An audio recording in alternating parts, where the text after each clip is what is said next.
بسم الله الرحمن الرحيم والصلاة والسلام على أشرف المرسلين. السلام عليكم. Bonjour tout le monde. Aujourd'hui, on va voir ensemble des exercices à la chapitre numéro 1, généralité sur les signaux. Donc, de l'université Mohamed Boudiaf Msila, faculté de technologie, département d'électronique. On va commencer par l'exercice numéro 1. Donc, dans cet exercice, vous avez soit le signal S de t représenté par le modèle mathématique suivant.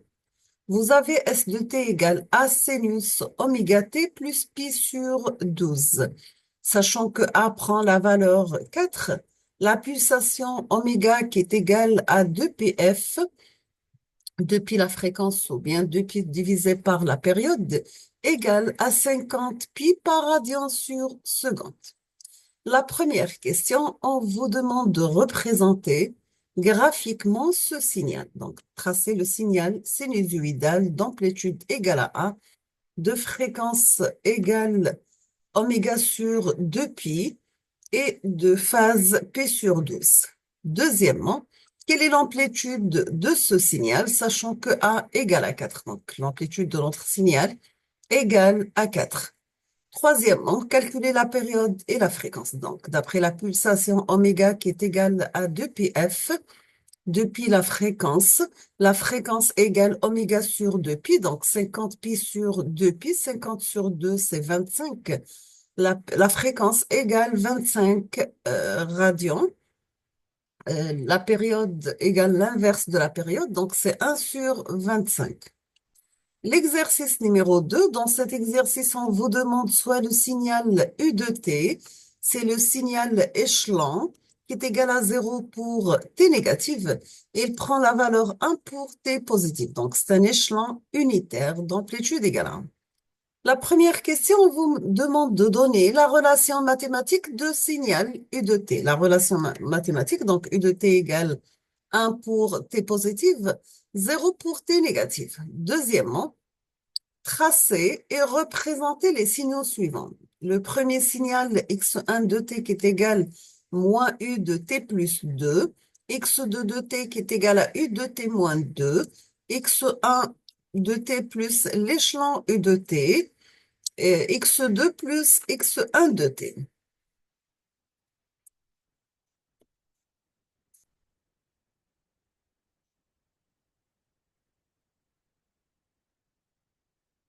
On passe l'exercice numéro 3. Dans cet exercice, vous avez soit le signal x de t suivant, sachant que x de t prend la valeur de l'intervalle entre 0 et 2, il prend la valeur 3 entre 2 et 4, prend la valeur 5 entre 4 et 5, il prend la valeur 1, 5 hatten plus 9.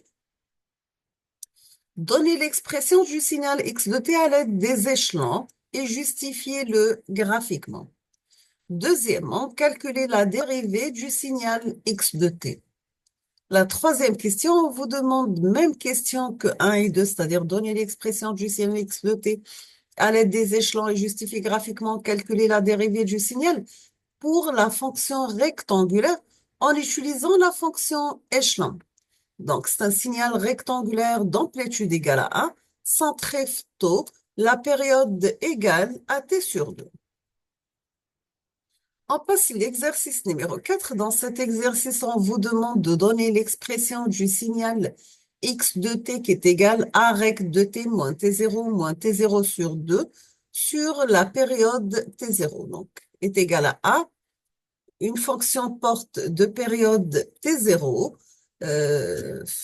L'intervalle de temps en a t moins t0 sur 2. On vous demande de donner l'expression du signal suivant à l'aide des fonctions échelon unitaires justifiées graphiquement. On termine avec le dernier exercice. On vous demande de calculer dans chaque cas l'énergie totale et la puissance moyenne totale pour A supérieur à 0. Donc, le premier signal, c'est A rect de t sur grand T. Le deuxième signal, c'est A sinus oméga t. Troisième signal, c'est Dirac de t. Quatrième signal, c'est A exponentielle moins AT. Le dernier signal, c'est A trait de T sur grand T. Donc, pour chaque signal, on vous demande de donner l'énergie et la puissance moyenne totale. Nous sommes arrivés à la fin de cette vidéo, donc je vous remercie infiniment pour votre attention. Dans la prochaine vidéo, Inch'Allah, on va voir ensemble la solution de ces 5 exercices. Merci beaucoup et à la prochaine.